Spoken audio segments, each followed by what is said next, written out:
Dans cet exercice, on nous demande de déterminer la transformée de la place de la fonction suivante. Pour ce faire, il existe deux méthodes.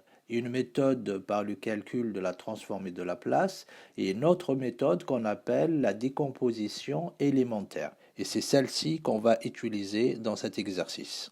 On va appliquer un signal échelon à une amplitude E0 et à T0, on va appliquer un autre signal échelon, mais cette fois-ci moins E0. Notre première fonction f1 de p est égale à 1 sur p plus f2 de p est égal à moins e0 sur p fois le retard qui est exponentiel, moins t0p. La fonction de transfert f de p est la somme des deux fonctions élémentaires, ce qui nous donne e sur p facteur de 1 moins exponentiel moins t0 de p. On pouvait utiliser également la transformée de la place dont la définition f de p est égale à l'intégrale de 0 à plus l'infini de f de t fois exponentielle moins pt dt. Et ceci est égal à l'intégrale de 0 à t0 de e0 fois exponentielle moins pt dt. Pour la question B, on remarque que notre motif il est de t plus t0 et on va répéter ce motif jusqu'à l'infini, ce qui nous donne g de t est égal à f de t plus f facteur de t moins 1, puisqu'on a un retard, plus f facteur de t moins 2, plus f facteur de t moins 3, et ainsi de suite. La transformée de la place de notre signal, il devient g de p qui est égal à f de p facteur de 1 plus exponentielle moins tp plus exponentielle moins 2tp plus exponentielle moins 3tp plus ainsi de suite jusqu'à l'infini. On obtient une série géométrique dont les trois paramètres sont la raison q qui est égale à exponentielle moins tp, le premier terme a est égal à 1 et le nombre de termes ici il est à l'infini.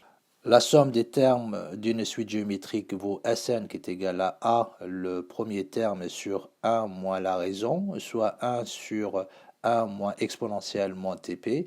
Et si on remplace dans notre équation g de p qui est égal à f de p fois 1 sur 1 moins exponentielle moins tp avec f de p qui est égal à e0 sur p, facteur de 1 moins exponentielle moins t0p. Et si on remplace tout cela dans notre expression de départ, nous avons g de p qui est égal à e0 sur p, facteur de 1 moins exponentielle moins t0 de p sur 1 moins exponentielle moins grand tp, ce qui termine ce premier exercice. Dans cet exercice, notre signal f de t, il peut être décomposé en 4 signaux élémentaires. Le premier signal est un échelon. Pour passer de E à E1, nous avons besoin d'une rampe.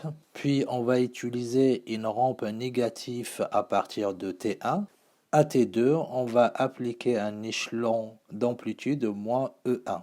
Les signaux élémentaires, nous avons H1 de P qui est égal à E sur P, H2 de P est égal à E1 moins E sur T1 fois 1 sur P au carré, qui est notre rampe. Je rappelle ici que A est le taux de variation et on l'obtient par la variation sur Y que divise la variation sur X. Notre troisième signal H3 de P est égal à moins facteur de E1 moins E, le tout sur T1, fois une rampe qui est 1 sur p au carré, fois le retard qui est exponentielle moins t1 fois p. Le dernier signal h4 de p est égal à moins e1 sur p fois le retard de moins t2 fois p. Notre signal final est la somme des 4 signaux élémentaires.